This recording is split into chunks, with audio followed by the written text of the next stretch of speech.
Technique ক্লাসে তোমাদের সকলকে স্বাগত। আজকের আমাদের আলোচ্য বিষয় 2025 সালের নবম শ্রেণীর প্রথম পর্যায়ক্রমিক মূল্যায়নের বাংলার 1 থেকে 5 নম্বর সেট অবধি প্রশ্ন এবং তার উত্তর। তোমাদের এইখানে যে সেটগুলো করানো হয়েছে সেগুলো তোমাদের আগেও করানো হয়েছে ইন্ডিভিজুয়াল ভিডিওর মাধ্যমে। এখানে তোমরা সবকটা সেট একসঙ্গে পাচ্ছ। এখানে তোমাদের প্রথমে 4টে সেটের প্রশ্ন এবং তার উত্তর আছে। তারপরে যে 5 নম্বর যে লাস্ট সেটটা রয়েছে সেটা হচ্ছে তোমাদের chapter wise last minute suggestion. অর্থাৎ এই 5টা সেট তোমরা যদি ভালো করে করে যাও পরীক্ষার আগে, তাহলে কিন্তু তোমাদের পরীক্ষায় অনেকাংশেই তোমরা কমন পেতে চলেছো। তো আগে তোমরা তোমাদের বইটা খুঁটিয়ে পড়ো, তারপরে এই 5টা সেট ভালো করে করো। তো দেখো তোমাদের এই প্রথম সেটে কি রয়েছে। আজকের আমাদের আলোচ্য বিষয় 2025 সালের নবম শ্রেণীর প্রথম পর্যায়ক্রমিক মূল্যায়নের বাংলার সেট 1-এর প্রশ্ন এবং তার উত্তর। তোমাদের প্রথম পর্যায়ক্রমিক মূল্যায়ন 40 নম্বরে হবে এবং এর জন্য তোমার সময় হবে 1 ঘন্টা 15 মিনিট। তোমাদের এই প্রশ্নোত্তর পর্ব আলোচনা করার আগে একবার তোমাদের সিলেবাস এবং তোমাদের মার্কস ডিস্ট্রিবিউশন নিয়ে আলোচনা করব, তারপরে তোমাদের প্রশ্ন এবং তার উত্তর পর্বে ঢুকে যাব। দেখো তোমাদের এখানে ভাগ আছে গল্প, কবিতা, প্রবন্ধ, নাটক, সহায়ক গ্রন্থ, ব্যাকরণ, নৈমিত্তিক। তো এখান থেকে তোমাদের যেটা আসছে, গল্প থেকে তোমাদের আসছে একটা এমসিকিউ প্রশ্ন, দুটো 1 নম্বর প্রশ্ন, একটা 3 নম্বর প্রশ্ন, একটা 5 নম্বর প্রশ্ন, মোট থাকছে 11 নম্বর। এছাড়া কবিতা থেকে একটা এমসিকিউ প্রশ্ন, দুটো 1 নম্বর প্রশ্ন, একটা 3 নম্বর প্রশ্ন, একটা 5 নম্বর প্রশ্ন এবং টোটাল থাকছে 11 নম্বর। একইভাবে নাটক থেকে থাকছে তোমাদের একটা এমসিকিউ, দুটো 1 নম্বর প্রশ্ন, একটা 3 নম্বর প্রশ্ন, মোট থাকছে 6 নম্বর। সহায়ক গ্রন্থ থেকে তোমাদের একটা এমসিকিউ থাকছে, একটা 1 নম্বর প্রশ্ন থাকছে এবং রচনাধর্মী প্রশ্ন থাকছে একটা, মোট থাকছে তোমাদের 7 নম্বর। আর ব্যাকরণ থেকে তোমাদের বহু বিকল্পীয় প্রশ্ন বা এমসিকিউ তোমাদের দুটো থাকছে এবং অতি সংক্ষিপ্ত প্রশ্ন অর্থাৎ 1 নম্বর প্রশ্ন থাকছে 3টে, মোট থাকছে তোমাদের 5 নম্বর। তোমাদের নির্মিতি থেকে কোনো প্রশ্ন না থাকলেও তোমাদের বিভিন্ন স্কুলে তোমাদের ভাব সম্প্রসারণ কিন্তু দিতেই পারে। তো দেখে নাও তোমাদের কোন কোন চ্যাপ্টার তোমাদের এর মধ্যে পড়ছে। তো প্রথম পর্যায়ক্রমিক মূল্যায়ন অর্থাৎ ফার্স্ট ইউনিট টেস্টে তোমাদের কলিঙ্গ দেশে ঝড় বৃষ্টি, ধ্বনি পরিবর্তন থাকছে, ধীবর বৃত্তান্ত, ইলিয়াস। এছাড়া ব্যাকরণে থাকছে শব্দ গঠন, উপসর্গ, অনুসর্গ, দাম, নগর। ব্যাকরণে থাকছে ধাতু, প্রত্যয়, ভাব সম্প্রসারণ। এই কটা জিনিস তোমাদের থাকছে। তাহলে এবার আমরা দেখে নেব তোমাদের প্রশ্ন এবং উত্তর ঠিক কেমন হতে পারে। দেখো প্রথম যে প্রশ্ন, সঠিক উত্তরটি বেছে নিয়ে লেখো। প্রতিটি প্রশ্নের মান 1 করে আছে। ধীবর যে আংটিটি খুঁজে পেয়েছিল তাতে ছিল রাজার ছবি, রানীর ছবি, রাজার খোদাই করা নাম নাকি শকুন্তলার ছবি। উত্তর হবে রাজার খোদাই করা নাম, গ। তারপর দেখো 1.2, মঠ অট্টালিকা খান খান করে কে ভেঙে দিল? চণ্ডী নাকি গজরাজ নাকি প্রবল ঝড় নাকি হনুমান? উত্তর হবে হনুমান। 1.3 দেখো, জোয়ার ভাটায় বাঁধা এ তটের কাছে। এখানে জোয়ার ভাটা হলো কি হবে? সঠিক উত্তর হবে জীবনের উত্থান পতনের প্রতীক, অর্থাৎ ক হচ্ছে সঠিক উত্তর। আমি সব অপশনগুলো বললাম না। 1.4, মঙ্গল অভিযানে প্রফেসর শঙ্কুর সঙ্গী ছিল কে? এখানে নিউটন, প্রহ্লাদ, বিধুশেখর। তাহলে সবাই যখন ছিল এর জন্য সঠিক উত্তর হবে সবাই। তারপর দেখো 1.5, কোনটি অপিনিহিতের উদাহরণ? তো এটা সঠিক উত্তর যেটা হবে খ, আজি থেকে আইজ। তারপরে চলে যাচ্ছে পরের প্রশ্ন, কম্পিত ব্যঞ্জন ধ্বনিটি হলো, এখানে কোনটা হবে? বয়ে রি, যেটা সেটা হচ্ছে সঠিক উত্তর। এবারে চলে আসছি পরের প্রশ্ন। দেখো 1.7, স্পর্ধা থেকে আস্পর্ধা, এখানে কোন জাতীয় ধ্বনি পরিবর্তন ঘটেছে? উত্তর হবে ক, আদি স্বরাগম। চলে আসছি 1.8, ধ্বনির লিখিত রূপটি কি বলে? এটা হচ্ছে খ হবে বর্ণ। চলে আসছি পরের প্রশ্ন, 2-এর দাগের প্রশ্ন, কম বেশি 15টি শব্দের নিচের প্রশ্নগুলির উত্তর দাও। প্রতিটি প্রশ্নের মান আছে কিন্তু 1 করে। 7টা প্রশ্ন আছে। প্রথম প্রশ্ন দেখো, শকুন্তলার সখীর নাম কি ছিল? উত্তর লিখবে শকুন্তলার সখীর নাম ছিল প্রিয়ংবদা। তারপরে প্রশ্ন দেখো, 7 দিনের বৃষ্টিতে কৃষিকাজ ও ঘরবাড়ির কি ক্ষতি হলো? উত্তর লিখবে 7 দিনের বৃষ্টিতে শস্যক্ষেত জলে ডুবে যাওয়ায় ফসল নষ্ট হয়ে গেল এবং প্রবল শিলাবৃষ্টিতে বাড়িঘর ধ্বংস হয়ে গেল। চলে আসছি পরের প্রশ্ন 2.3, ততই বিরামহীন দাঁড় টানা। দাঁড় টানা বিরামহীন কেন? উত্তর লিখবে নৌকাকে নোঙরের কাছ থেকে মুক্ত করে এগিয়ে নিয়ে যাওয়ার প্রত্যাশায় কতকের দাঁড় টানা বিরামহীন হয়। তারপরে দেখো 2.4, সেও তো পাপ। কোন কাজকে বক্তা পাপ বলেছেন? উত্তর লিখবে মজুরের উপর নজর রাখার কাজকেই বক্তা পাপ বলেছেন। চলে আসি 2.5 দেখো, দেখিতে না পায় কেহ অঙ্গ আপনার, কেন এমন পরিস্থিতি হয়েছিল? উত্তর লিখবে কবি মুকুন্দ চক্রবর্তী রচিত কলিঙ্গ দেশে ঝড় বৃষ্টি কবিতা থেকে উদ্ধৃত অংশটি সংগৃহীত হয়েছে। কলিঙ্গ দেশের আকাশ ঘন কালো মেঘে আবৃত হয়ে যাওয়ায় দিনের বেলাতেই যেন রাতের আধার নেমে আসে, যার ফলে প্রজারা নিজেদের অঙ্গ দেখতে পায় না। এবার দেখো 2.6 কি বলেছে? প্রচলিত সন্ধির নিয়ম নামে যে সন্ধি ঘটে তাকে কি বলা হয়? উত্তর লিখবে প্রচলিত সন্ধির নিয়ম নামে যে সন্ধি ঘটে তাকে বলে নিপাতনে সিদ্ধ সন্ধি। 2.7 দেখো, স্বরভক্তির অপর নাম লেখো। উত্তর লিখবে বিপ্রকর্ষ বা মধ্য স্বরাগম। এবার চলে আসে 3 দাগের প্রশ্ন, কম বেশি 60টি শব্দে যে কোনো 2টি প্রশ্নের উত্তর দাও। প্রতিটি প্রশ্নের মান আছে কিন্তু 3 করে। 3.1 দেখো, এই বিষয়ে তিনিই পুরো সত্য বলতে পারবেন। এখানে তিনি বলতে কার কথা বলা হয়েছে? তিনি সত্য বলতে পারবেন কেন? এখানে দেখো দুটো পার্টের প্রশ্ন আছে, প্রথম পার্টের মান হচ্ছে 1, তারপরে পার্টের মান হচ্ছে 2। উত্তর লিখবে এখানে তিনি বলতে ইলিয়াসের স্ত্রী শামসেমাগির কথা বলা হয়েছে। তারপরে পার্টের প্রশ্ন দেখো কি বলেছে, মোহাম্মদ স্যার বাড়িতে আগত অতিথিরা ইলিয়াসের কাছে জানতে চান যে অতীতের সুখ সমৃদ্ধির কথা স্মরণ করে বর্তমান দুঃসময়ের জীবন তাকে কষ্ট দেয় কিনা। উত্তরে ইলিয়াস বলে যে এ বিষয়ে তার স্ত্রী শামসেমাগি ভালো বলতে পারবে। একজন মহিলা হওয়ায় কারণে তার মুখের কথার মনের প্রকৃত ইচ্ছাই প্রকাশ পাবে। 3.2 দেখো, চারি মেঘে জল দেয় অষ্ট গজরাজ। চারি মেঘ বলতে কি বোঝো? অষ্ট গজরাজের পৌরাণিক অনুষঙ্গটি কি? উত্তর লিখবে কবি মুকুন্দ চক্রবর্তী রচিত কলিঙ্গ দেশে ঝড় বৃষ্টি পদ্যাংশে 4 প্রকার মেঘ জল দেয়। পুরাণ মতে সেই 4 প্রকার মেঘ হল সংবর্ত, আবর্ত, পুষ্কর ও দ্রোণ। পৌরাণিক মতে উক্ত 4 রকম মেঘের বাহন হল অষ্টগজরাজ তথা ঐরাবত, পুণ্ডরিক, বামন, কুমুদ, অজ্ঞান, পুষ্পদন্ত, সার্বভৌমিক ও সুপ্রতীক। এরা দিগ্গজ নামেও পরিচিত।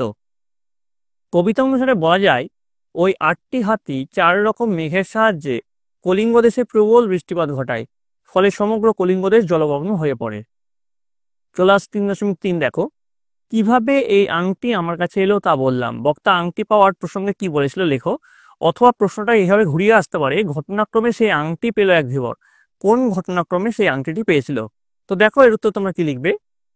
এর উত্তরে লিখবে তোমরা দুষ্মন্তের সঙ্গে সাক্ষাতের জন্য যাত্রাপথে শচীতীর্থে অঞ্জলি দেওয়ার সময় শকুন্তলার হাত থেকে দুষ্মন্তের দেওয়া আংটিটি জলে পড়ে যায়।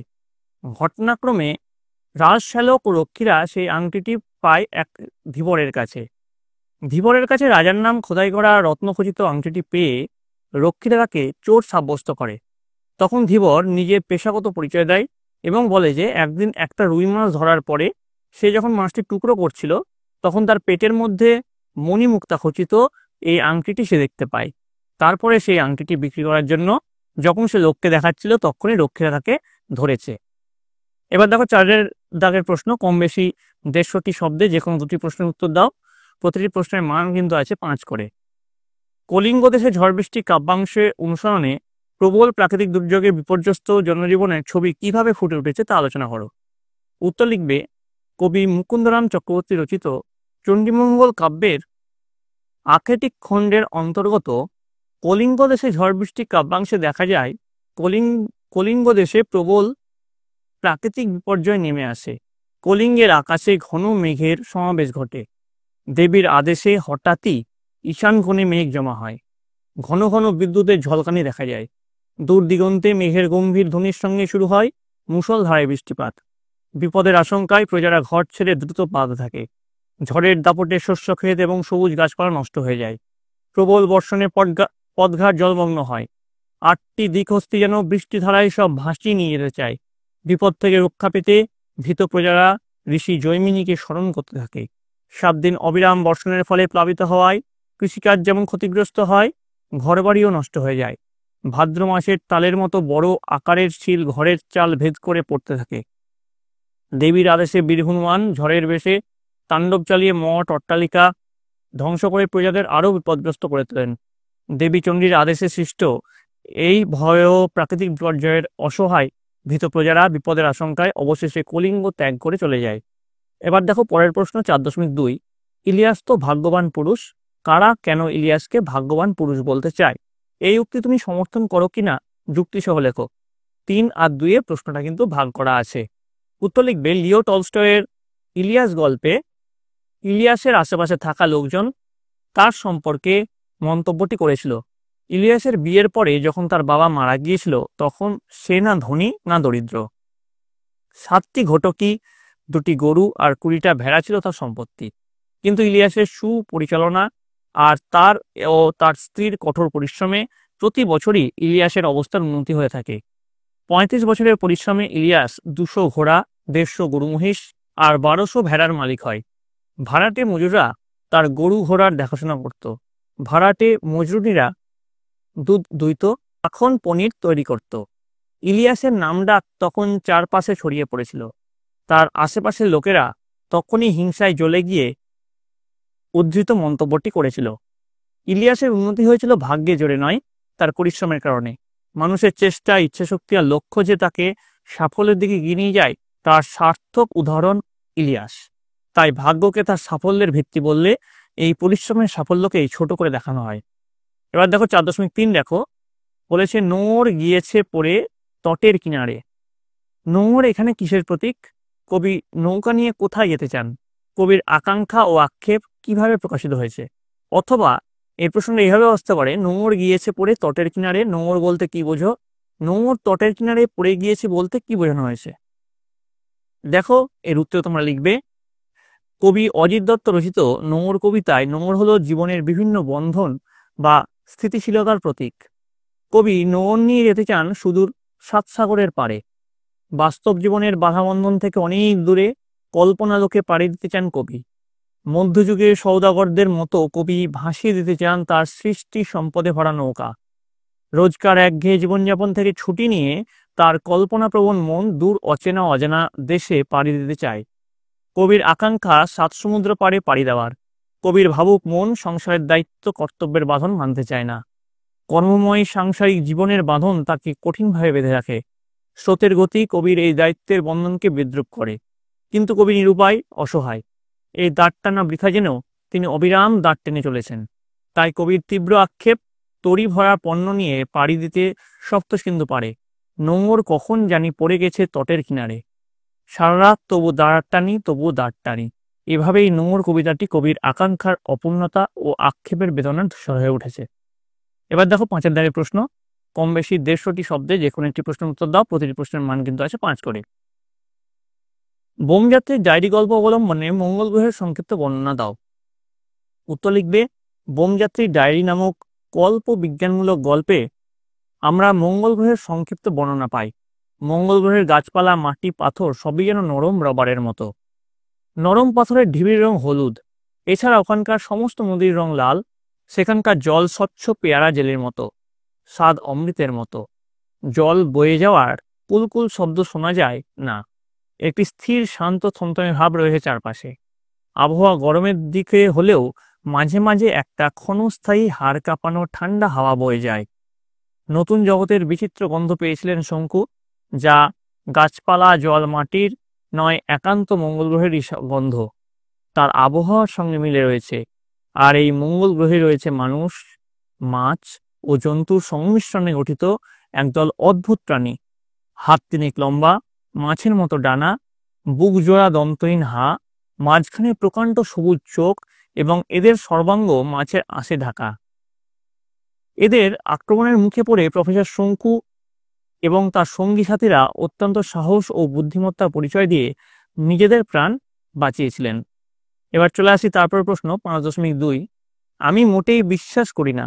বক্তা কি বিশ্বাস করেন না? বক্তার মনোভাব ব্যক্ত করো। উত্তর লিখবে, প্রফেসর শঙ্কু নিজের তৈরি রকেটে চেপে মঙ্গলের উদ্দেশ্যে পাড়ি দেওয়ার জন্য কেবলমাত্র বুদ্ধিমান লোকেরই প্রয়োজন, একথা তিনি বিশ্বাস করেন না। মঙ্গল অভিযানে প্রফেসর শঙ্কু পোষা বিড়াল নিউটন, বৃত্ত প্রহ্লাদ এবং যন্ত্রমানব বিধুশেখরকে সঙ্গে নেওয়ার পরিকল্পনা করেছিলেন। শঙ্কুর মতে যে কোনো অভিযানে শুধু বুদ্ধিমান মানুষ থাকলেই চলে না, সঙ্গে সাহসী লোকেরও প্রয়োজন হয়। অনেক ক্ষেত্রে সর্ববুদ্ধির মানুষেরা বেশি সাহসী হয়, কেননা তারা ভয়ের কারণটা ভেবে বের করতে অনেক সময় নেয়। এই জন্য টিকটিকির কেরামতিতে অ্যাসিডের শিশির উল্টে পড়ায় ভয়াবহ বিস্ফোরণের আশঙ্কায় শঙ্কু নিশ্চল হয়ে পড়েন। অথচ প্রহ্লাদ সাহসিকতার সঙ্গে কিছু না জেনেও ক্ষিপ্ত হাতে গামছা দিয়ে অ্যাসিড মুছে ফেলে বিস্ফোরণের সম্ভাবনা সহজে নির্মূল করে দেয়।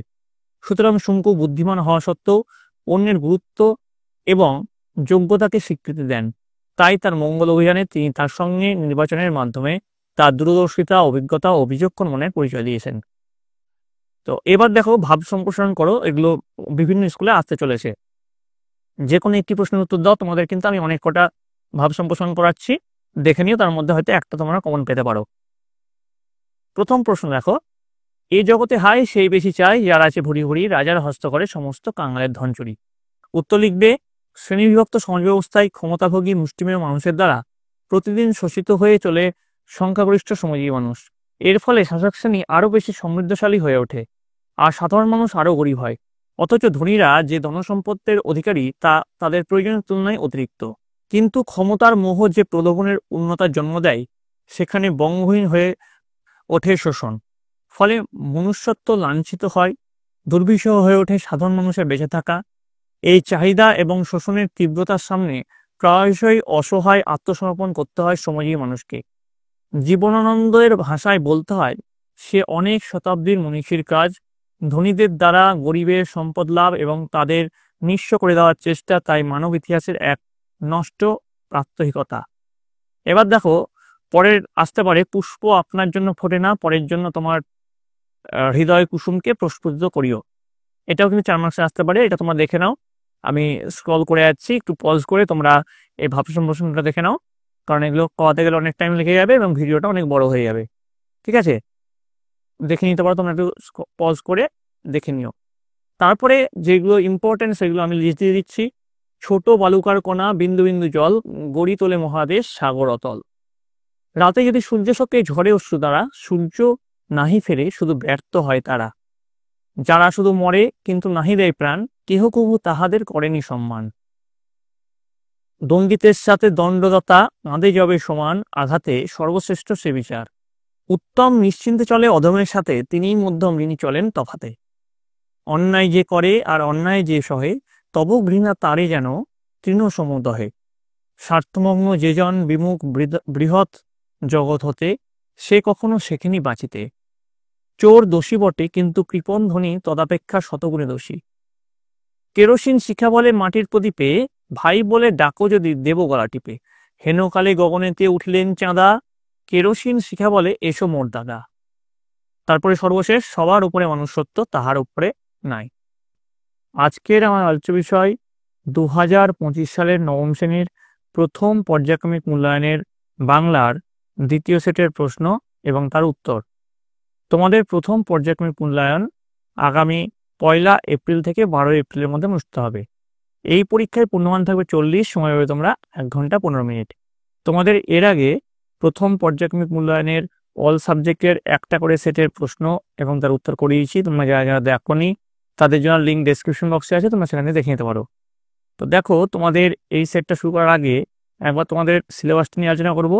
প্রথমে এটা রয়েছে কলিঙ্গ দেশে ঝড় বৃষ্টি, ধ্বনি ও ধ্বনি পরিবর্তন, ধীবর বৃত্তান্ত, ইলিয়াস, শব্দ গঠন থেকে রয়েছে উপসর্গ অনুসর্গ, দাম, নোঙর, ধাতু ও প্রত্যয় রয়েছে, ভাব সম্প্রসারণ রয়েছে, আর সহায়ক পাঠ বইয়ের বোমযাত্রী ডায়েরি এটা রয়েছে।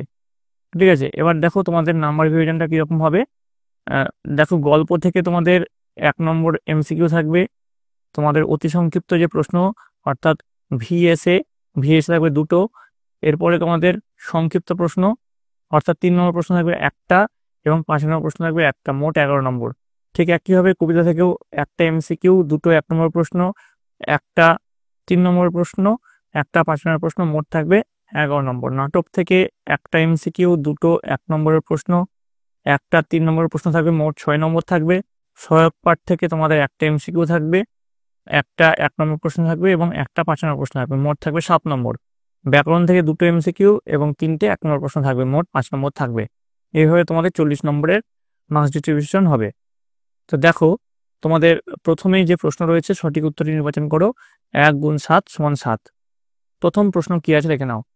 শকুন্তলাকে কোন মুনি অভিশাপ দিয়েছিলেন? অষ্টবক্র মুনি, ঋষি বিশ্বামিত্র, ঋষি দুর্বাসা নাকি ঋষি কর্ণ? উত্তর হচ্ছে অষ্টবক্র মুনি। পরের প্রশ্ন, ইলিয়াস নামে একজন বাসকীর বাস করত।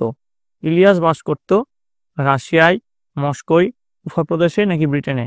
উত্তর হচ্ছে উফা প্রদেশে। নেক্সট, চারি মেঘে কি দেয়? অপশন আছে দেখো, জল, জলধারা, মুষলধারে জল নাকি অষ্টগজরাজ? উত্তর হচ্ছে অষ্টগজরাজ। নেক্সট, প্রফেসর শঙ্কুরা মঙ্গলের পর যে নতুন গ্রহে পৌঁছেছিলেন তার নাম কি? ক্রেওল, টাফা, তোফা নাকি প্লুটো? উত্তর হচ্ছে প্লুটো। নেক্সট, মিথ্যা থেকে মিথ্যে এটি কি ধরনের ধ্বনি পরিবর্তন? অপশন কি কি আছে দেখো, বিপ্রকর্ষ, স্বরসঙ্গতি, অভিশ্রুতি, স্বরাগম না? এর যেটা সঠিক উত্তর সেটা হচ্ছে স্বরসঙ্গতি। নেক্সট, শঙ্খ থেকে শাঁখ এটি ধ্বনি পরিবর্তনের যে শ্রেণীতে পড়ে? স্বরলোপ, ব্যঞ্জন ধ্বনিলোপ, নাসিক্যি ভবন নাকি স্বরসঙ্গতি? উত্তর হচ্ছে নাসিক্যি ভবন। পরের প্রশ্ন, স্বরগত সন্ধি বিচ্ছেদ হলো স যোগগত, স্বর যোগগত নাকি স যোগগত নাকি স যোগগত, কোনটা হবে? তো ঘ যেটা স অন্তঃস্বয় বিসর্গ স যোগগত যেটা, সেটা হচ্ছে সঠিক উত্তর। এবার দেখো, চলে আসবো পরের প্রশ্ন, কম বেশি 15টি শব্দে নিচের 7টি প্রশ্নের উত্তর দাও।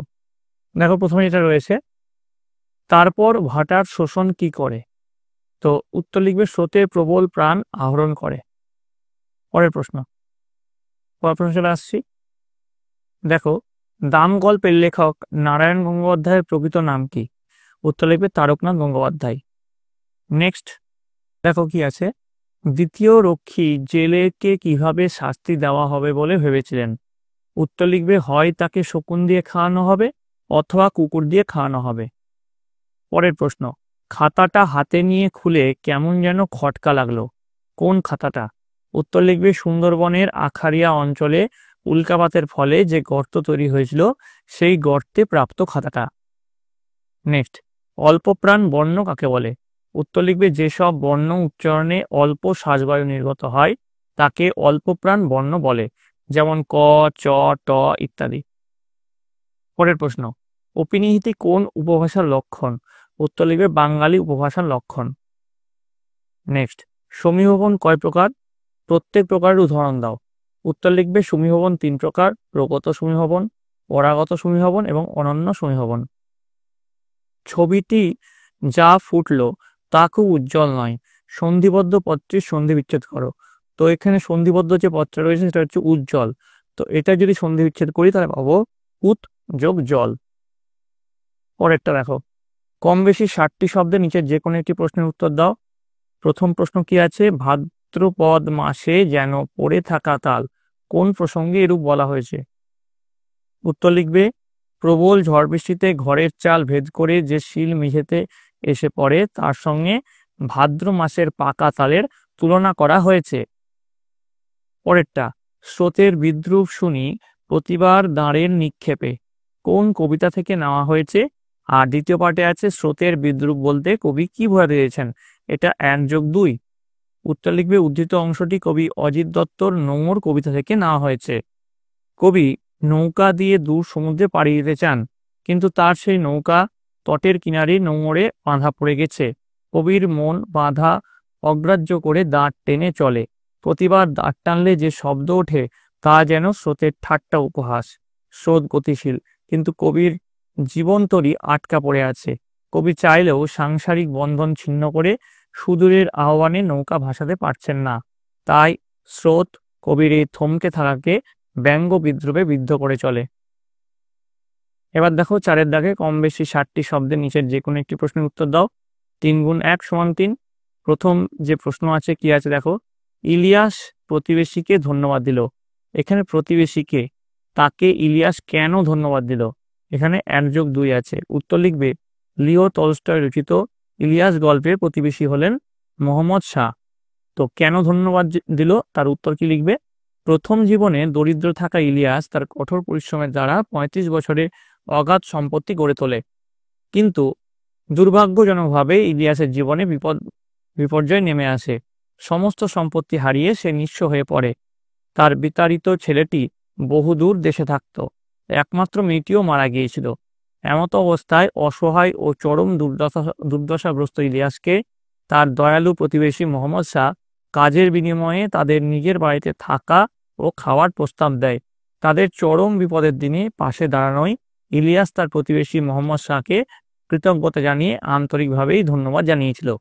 আচ্ছা, পরবর্তী প্রশ্নে যার আগে বলে রাখি, এর পরবর্তীতে তোমাদের কোন সাবজেক্টের প্রশ্ন এবং উত্তর নিয়ে আসবো সেটা অবশ্যই কমেন্ট লিখে নেবে, এবং কমেন্টে তোমাদের বিদ্যালয়ের নাম এবং কোন জেলা থেকে লিখছো সেটা লিখতে কিন্তু ভুলবে না। চলে আসবো পরের প্রশ্নে 4.2। স্কুলে কি বিভীষিকায় যে ছিলেন ভদ্রলোক, কার কথা বলা হয়েছে, তার বিভীষিকার পরিচয় দাও। এটা 1+2। কার কথা বলা হয়েছে দেখো, উত্তর হচ্ছে আলোচ্য উক্তিটি নারায়ণ গঙ্গোপাধ্যায় রচিত দান গল্পের অন্তর্গত।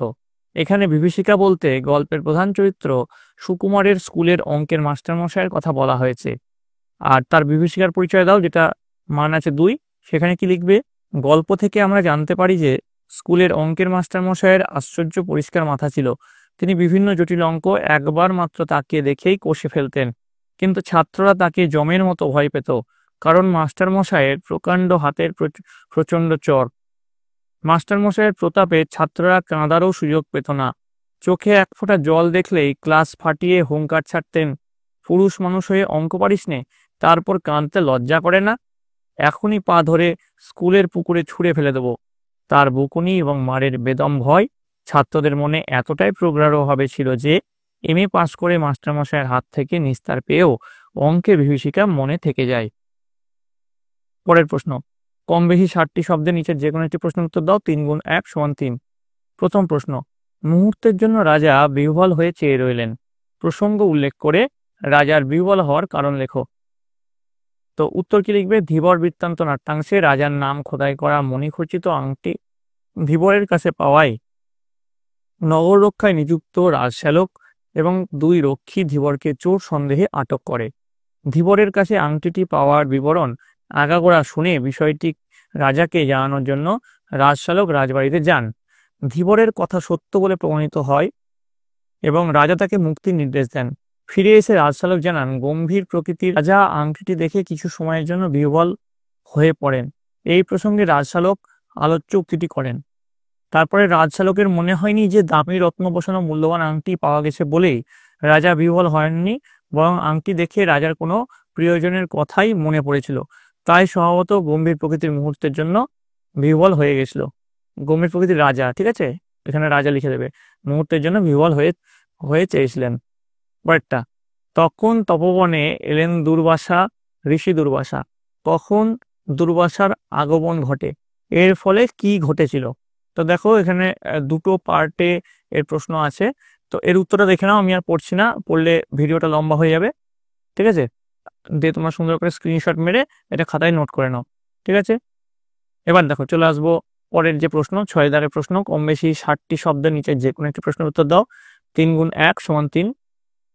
মঙ্গলে যে কত অমঙ্গল হতে পারে সেটা হাড়ে হাড়ে টের পেয়েছি। মঙ্গল কিভাবে অমঙ্গল হয়ে উঠেছিল আলোচনা করো। তো এখানে দেখো এর উত্তরটা এখানে ডিসপ্লে হচ্ছে, আমি পড়ছি না। উক্তিটি সত্যজিৎ রায়ের রচিত বোমযাত্রীর ডায়েরি ছোট গল্প থেকে উদ্ধৃত হয়েছে। দিয়ে এইভাবে লেখা শুরু করবে।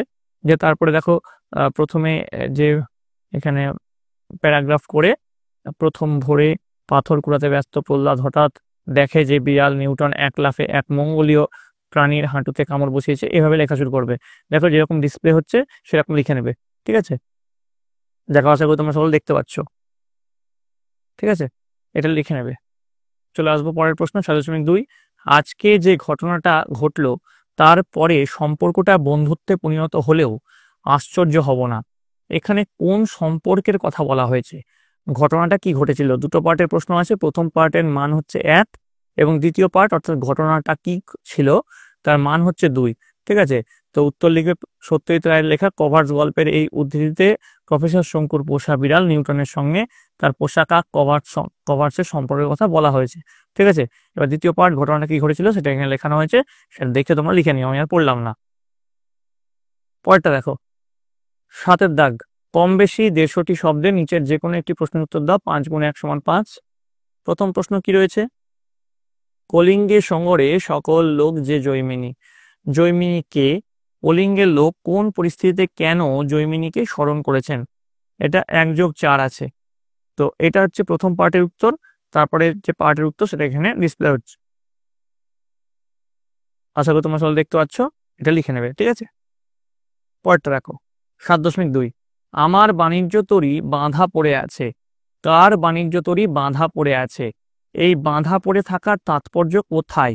1+4। প্রথমে একের যেটা আছে, অজিত দত্তের নগর কবিতায় উল্লেখ করা হয়েছে যে জোয়ার ভাটায় বাঁধা তটের কাছে কবির বাণিজ্য তরী বাঁধা পড়ে আছে। এই যে বাঁধা পড়ে থাকার তাৎপর্য, সে তাৎপর্যটা এখানে লেখানো হয়েছে, তোমরা দেখে নিও, ঠিক আছে? আশা করি তোমাদের দেখা হয়ে গেছে। চলে আসছি পরের প্রশ্ন, 8এর দাগের প্রশ্ন। কম বেশি 150টি শব্দের নিচে যে কোনো একটি প্রশ্নের উত্তর দাও। 5 × 1 = 5। প্রথম প্রশ্ন রয়েছে, দেখো, সে একবারে সর্বহারা হয়ে পড়ল। সে বলতে কাকে বোঝানো হয়েছে? কিভাবে সে সর্বহারা হয়ে পড়ল? তার পরবর্তী জীবন কিরূপ ছিল? তো উত্তর লিখবে, লিও তলস্তয় রচিত ইলিয়াস গল্পে সেই বলতে বৃদ্ধ ইলিয়াসকে বোঝানো হয়েছে। তারপরের পার্টের যে উত্তরগুলো সেগুলো লেখানো হচ্ছে। দেখো, আমি একটু ফাস্ট ফরওয়ার্ড করে দিচ্ছি, তোমরা একটু লিখে নিও, ঠিক আছে?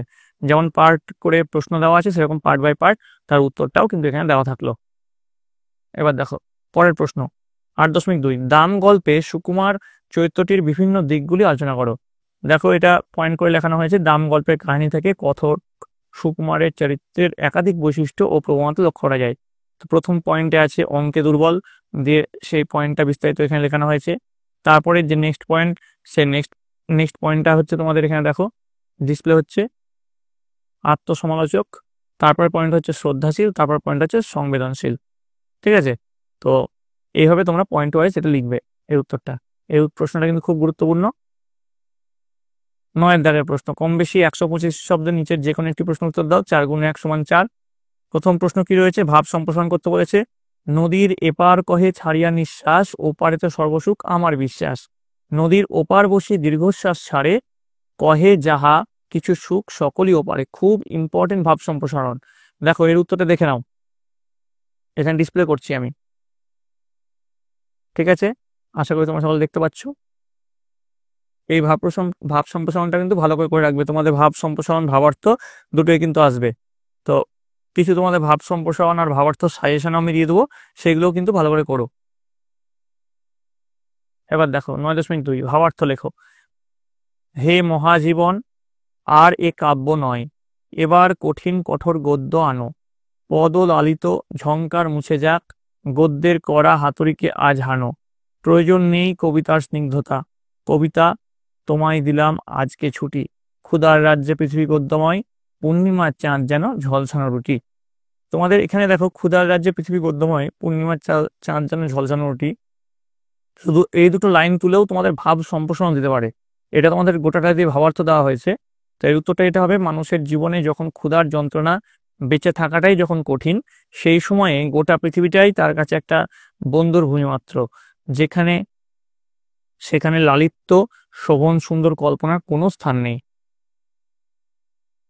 তো এই গেল তোমাদের নবম শ্রেণীর প্রথম পর্যায়ক্রমিক মূল্যায়নের সাজেশন, প্রশ্ন এবং তার উত্তর। আজকের আমাদের আলোচ্য বিষয় 2025 সালের নবম শ্রেণীর প্রথম পর্যায়ক্রমিক মূল্যায়নের বাংলার তৃতীয় সেটের প্রশ্ন এবং তার উত্তর। তোমাদের এর আগে বাংলার 2টি সেটের প্রশ্ন উত্তর করিয়েছি, এবং অন্যান্য যে সাবজেক্ট আছে সেই সাবজেক্টগুলোরও 2টো সেটের প্রশ্ন উত্তর করানো হয়ে গেছে। তোমরা যারা যারা দেখোনি তাদের জন্য লিঙ্ক ডেসক্রিপশন বক্সে দেওয়া আছে, তোমরা সেখান থেকে দেখে নিতে পারো। তোমাদের এই প্রশ্ন উত্তর পর্ব শুরু করার আগে একবার তোমাদের সিলেবাসটা দেখে নেবো। দেখো, প্রথমে তোমাদের সিলেবাসে কি রয়েছে? কলিঙ্গ দেশে ঝড় বৃষ্টি, ধ্বনি ও ধ্বনি পরিবর্তন, ধীবর বৃত্তান্ত, ইলিয়াস, শব্দ গঠন, উপসর্গ অনুসর্গ, দাম, নোঙর, ধাতু ও প্রত্যয়, ভাব সম্প্রসারণ আর সহায়ক পাঠ বইয়ের বোমযাত্রী ডায়েরি, এগুলো তোমাদের সিলেবাসে রয়েছে। এবার তোমাদের নাম্বার বিভাজনটা কেমন হবে একবার দেখে নাও। গল্প থেকে থাকবে MCQ 1 নম্বরের, SAQ থাকবে 2 নম্বরের, তারপরে তোমাদের VS এ থাকবে 2 নম্বরের, তারপরে তোমাদের শর্ট অ্যান্ড এক্সপ্লেনেটরি যেটা আছে ব্যাখ্যা ভিত্তিক, সেটা 3 নম্বর, আর রচনামূলক প্রশ্ন থাকবে 5 নম্বরের। কবিতা থেকেও তোমাদের মোট 11 নম্বর থাকবে, নাটক থেকেও তোমাদের 6 নম্বর, সহায়ক পাঠ থেকে 7 নম্বর এবং ব্যাকরণ থেকে 5 নম্বর থাকবে। এর মোট তোমাদের 40 নম্বরের নাম্বার বিভাজন হবে। তো দেখো, দেখে নাও তোমাদের প্রথম যে প্রশ্ন রয়েছে, সঠিক উত্তরটি নির্বাচন করো। 1 গুণ 7 সমান 7। প্রথম প্রশ্ন চলে যাচ্ছে, দেখো। প্রফেসর শঙ্কুর ভৃত্যের নাম হলো নিউটন, বিধুশেখর, অবিনাশ নাকি প্রহ্লাদ? উত্তর হচ্ছে প্রহ্লাদ। নেক্সট চলে আসবো, দেখো 1.2। দুর্দশা চরমে নেমে যাওয়ার পূর্বে ইলিয়াস বিক্রি করলো কম্বল ও তাঁবু, পশমের কোট, ঘোড়ার জিন, গৃহপালিত পশু? উত্তর হচ্ছে গৃহপালিত পশু। নেক্সট দেখো, একে পূর্বাপর সব বলতে দাও। উক্তিটির বক্তা হলেন সূচক, প্রথমরক্ষী, ধীবর নাকি রাজচালক? উত্তর হচ্ছে প্রথমরক্ষী। নেক্সট দেখো 1.4। ঈশানে উড়িল মেঘ, সাঘনে চিকুর। এখানে চিকুর বলতে বোঝানো হয়েছে আকাশকে, বিদ্যুৎকে, বাতাসকে, কোনোটি নয়। উত্তর হচ্ছে কোনোটি নয়। নেক্সট দেখো 1.5। মিথ্যা থেকে মিথ্যে, এটি কি ধরনের ধ্বনি পরিবর্তন? বিপ্রকর্ষ, স্বরসঙ্গতি, অভিশ্রুতি নাকি স্বরাগম? উত্তর হচ্ছে স্বরসঙ্গতি। নেক্সট, মার্ত যোগ অণ্ড এর সন্ধি বিচ্ছেদ হলো সন্ধিবদ্ধ রূপটি কি? কোনটা হবে? উত্তর হচ্ছে মার্তণ্ড। এই যে গ যেটা মার্তণ্ড, সেটা হচ্ছে সঠিক উত্তর। এখানে একটু এলোমেলো হয়ে গেছে, ঠিক করে নিও তোমরা। নেক্সট দেখো, ক থেকে ম পর্যন্ত 25টি ব্যঞ্জনবর্ণকে বলা হয় স্পর্শবর্ণ, স্পার্শিক বর্ণ, ঘৃষ্ট ব্যঞ্জন নাকি উষ্ণ ব্যঞ্জন? উত্তর হচ্ছে স্পর্শ ব্যঞ্জন। নেক্সট দেখো, 2 দাগের প্রশ্ন, কম বেশি 15টি শব্দে নিচের 7টি প্রশ্নের উত্তর দাও। প্রথম যে প্রশ্ন দেখো, রাজশালক রাজবাড়ি থেকে ফিরে এসে রক্ষীদের কি নির্দেশ দিয়েছিলেন? উত্তর লিখবে, রাজশালক রাজবাড়ি থেকে ফিরে এসে ধীবরকে মুক্ত করে দিতে রক্ষীদের নির্দেশ দিয়েছিলেন, কারণ সে নির্দোষ ছিল। নেক্সট দেখো, স্কুলে ছিলেন ভদ্রলোক, ভদ্রলোককে কিভাবে বিশেষিত করা হয়েছে? উত্তর লিখবে, দাম গল্পে অঙ্কের মাস্টারমশাইকে বিভীষিকা স্বরূপ বিশেষিত করা হয়েছে, অর্থাৎ অত্যন্ত কড়া হাতের মানুষ। নেক্সট দেখো, কলিঙ্গ দেশে ঝড় বৃষ্টি কবিতায় চণ্ডীর আদেশে বীর হনুমান কি করেছিল? উত্তর লিখবে, চণ্ডীর আদেশে বীর হনুমান মঠ অট্টালিকা ভেঙে খান খান করে দিয়েছিল। নেক্সট দেখো, কিন্তু সেগুড়ে বালি কে কেন কথা বলেছিল? উত্তর লিখবে, বোমজাতির ডায়েরি গল্পে তারকবাবু কথা বলেছিলেন, কারণ তিনি সুন্দরবনের উল্কাপাতের কথা শুনে মৃত বাঘের ছালের লোভে সেখানে গেলেও লেট হয়ে যাওয়ায় তা পাওয়া হয়নি। নেক্সট 2.5, বিপ্রকর্ষের আর এক নাম কি? উত্তর লিখবে, বিপ্রকর্ষের আর এক নাম হচ্ছে স্বরভক্তি। পরের প্রশ্ন, দীর্ঘস্বর কাকে বলে? উত্তর লিখবে, যে স্বরধ্বনিগুলি উচ্চারণ করতে অপেক্ষাকৃত দীর্ঘ সময় লাগে তাদের দীর্ঘস্বর বলা হয়, যেমন আ, দীর্ঘই, হস্যু। নেক্সট, উদাহরণসহ বিসর্গ সন্ধির সংজ্ঞা দাও। বিসর্গ স্বরধ্বনি বা ব্যঞ্জনধ্বনির মিলনে যে সন্ধি হয় তাকে বিসর্গ সন্ধি বলে। ঠিক আছে, উদাহরণ হচ্ছে নি যোগ চয়, নিশ্চয়। নেক্সট, মহাপ্রাণ ব্যঞ্জনধ্বনি কাকে বলে? উদাহরণ দাও। যে বর্ণগুলি উচ্চারণ করবার সময় অধিক পরিমাণে প্রাণ অর্থাৎ শ্বাসবায়ুর প্রয়োজন হয় তাদেরকে মহাপ্রাণ ব্যঞ্জন বলা হয়, যেমন খ, ঘ, ঝ ইত্যাদি। নেক্সট, 3 নম্বর প্রশ্ন, 3 দাগের প্রশ্ন, কম বেশি 60টি শব্দে যে কোনো একটি প্রশ্ন উত্তর দাও। 3 গুণ 1। প্রথম যে প্রশ্ন দেখো কি আছে, না পাই দেখিতে কেহ রবির কিরণ। রবির কিরণ দেখতে না পাওয়ার কারণ কি? উত্তর লিখে, ভয়ঙ্কর কালো মেঘে চারিদিক ঢেকে গিয়ে প্রবল বৃষ্টিপাতের ফলে কেউ সূর্যরশ্মি দেখতে পাচ্ছিল না। নেক্সট দেখো 3.2, কবি সারা রাত নিচে দাঁড় টেনেছেন কেন? উত্তর লিখবে, তটের কিনারে নৌকার নোঙর পড়ে গিয়েছে, তাই কবি সারা রাত নিচে দাঁড় টেনেছেন। নেক্সট চলে আসছি, কম বেশি 60টি শব্দে নিচে যে কোনো একটি প্রশ্নের উত্তর দাও। প্রথম প্রশ্নে চলে আসবো, দেখো, দু চোখ দিয়ে তার আগুন ঝরছে, কার কথা বলা হয়েছে? তার দু চোখ দিয়ে আগুন ঝরছে কেন? 1+2। নারায়ণ গঙ্গোপাধ্যায়ের দাম ছোট গল্পে কতক সুকুমারের অঙ্কের মাস্টারমশাই এই কথা বলেছেন, মাস্টারমশাইয়ের কথা বলা হয়েছে। আর অঙ্কে বরাবর দুর্বল সুকুমার MA পাস করার পরও স্বপ্ন দেখতেন যে তিনি যেন অঙ্ক পরীক্ষা দিচ্ছেন।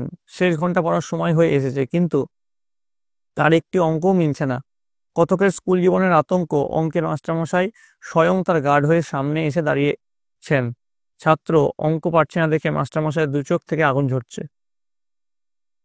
নেক্সট দেখো, ফলে প্রতি বছরই তার অবস্থার উন্নতি হতে লাগলো, কার উন্নতির কথা বলা হয়েছে? কিভাবে তার অবস্থার উন্নতি হয়েছিল লেখো। 1+2। দেখো, কার উন্নতির কথা বলা হয়েছে? আলোচ্য উদ্ধৃতিতে ইলিয়াসের অবস্থার উন্নতির কথা বলা হয়েছে। আর তারপরে যে প্রশ্ন আছে, কিভাবে তার অবস্থার উন্নতি হয়েছিল লেখো, তার উত্তরটা দেখো, এখান থেকে তোমরা শুরু করবে, এতটা অবধি লিখবে, তাহলে উত্তরটা হয়ে যাবে। আমি আর পড়লাম না, পড়লে ভিডিওটা লম্বা হয়ে যাবে। সামনে পরীক্ষা, তোমাদের হাতে আমি জানি সময় কম, তার জন্য তোমাদের স্পিডে আমি করানোর চেষ্টা করছি। ঠিক আছে, এইখান থেকে এতটা লিখলেই এই উত্তরটা হয়ে যাবে। আশা করি তোমরা সকালে লিখে নিয়েছো। নেক্সট দেখো 5 নম্বর, কম বেশি 60টি শব্দে নিচে যে কোনো একটি প্রশ্নের উত্তর দাও। 3 গুণ 1 = 3। প্রথম যে প্রশ্ন দেখো কি আছে, ইলিয়াসের তখন খুব বোলবোলাও, ইলিয়াসের বোলবোলাও কিভাবে হয়েছিল? তো উত্তর লিখবে বোলবোলাও শব্দটির অর্থ বল খ্যাতি বা নাম ডাক। এবার তারপর কিভাবে হয়েছিল তার উত্তরটা এখানে ডিসপ্লে হয়েছে, তোমরা এতটা লিখে নেবে, ঠিক আছে? প্রথম থেকে বলেছেন অবধি, এখান থেকে এতটা অবধি লিখে নিলেই এই প্রশ্ন উত্তরটা হয়ে যাবে। পরেরটা চলে আসছি, দেখো 5.2, এখন মারতে হয় মারুন, ছেড়ে দিতে হয় দেন, বক্তা কে?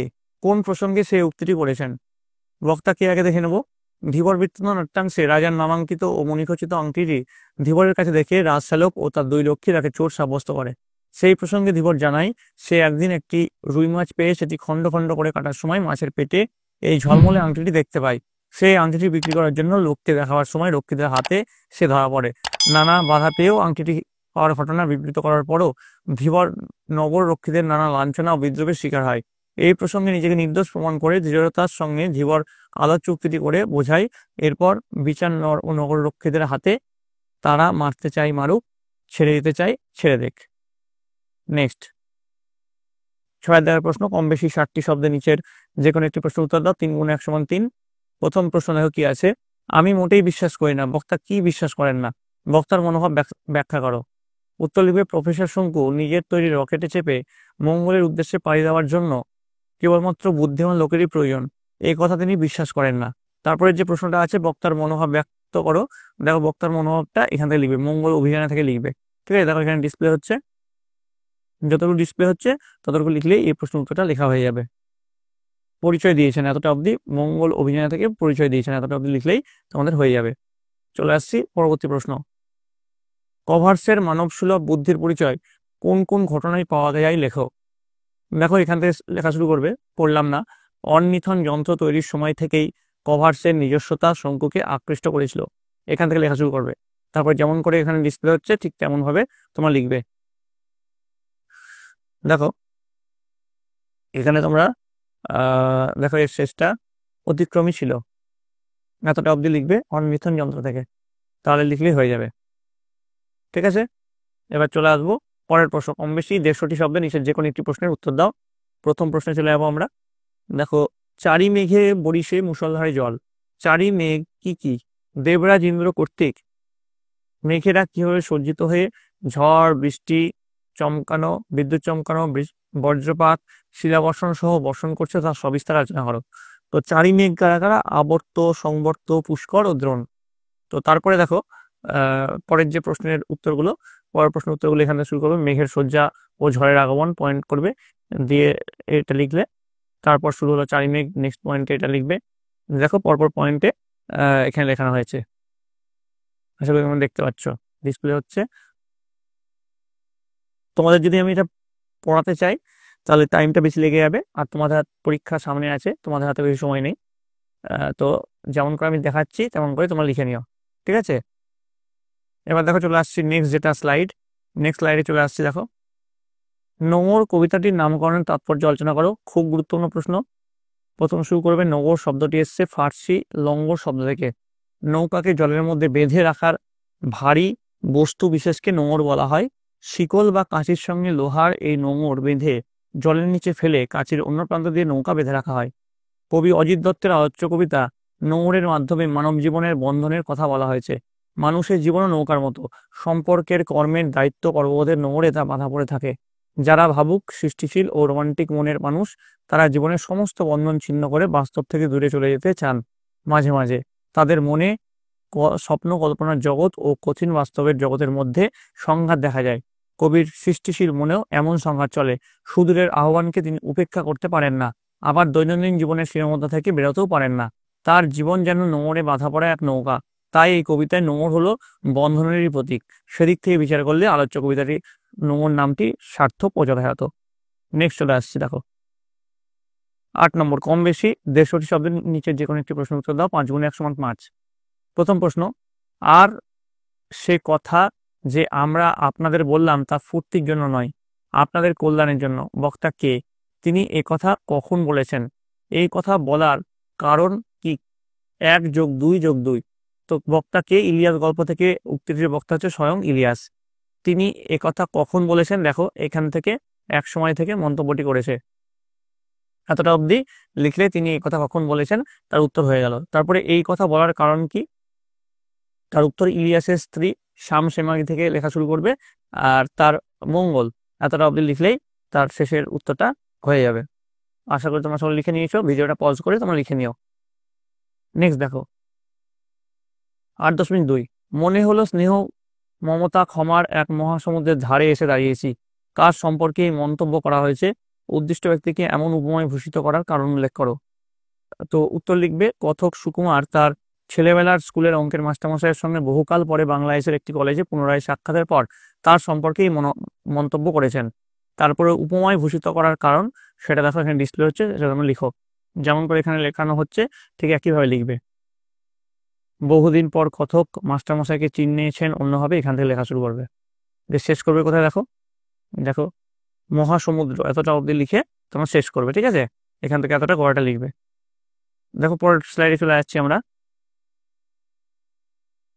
দেখো নেক্সট স্লাইড কি বলেছে, কম বেশি 125 শব্দে নিজের যে কোনো একটি প্রশ্নের উত্তর দাও। 4 গুণ 1 সমান 4। ভাব সম্প্রসারণ করতে বলেছে, খুব ইম্পর্টেন্ট ভাব সম্প্রসারণ। জগৎ জুড়িয়া এক জাতি আছে, সেই জাতির নাম মানুষ জাতি। একই পৃথিবীর জন্য লালিত, একই রবি শশী মোড়ের সাথী। তো ভাব সম্প্রসারণটা কিভাবে লিখবে দেখে নাও।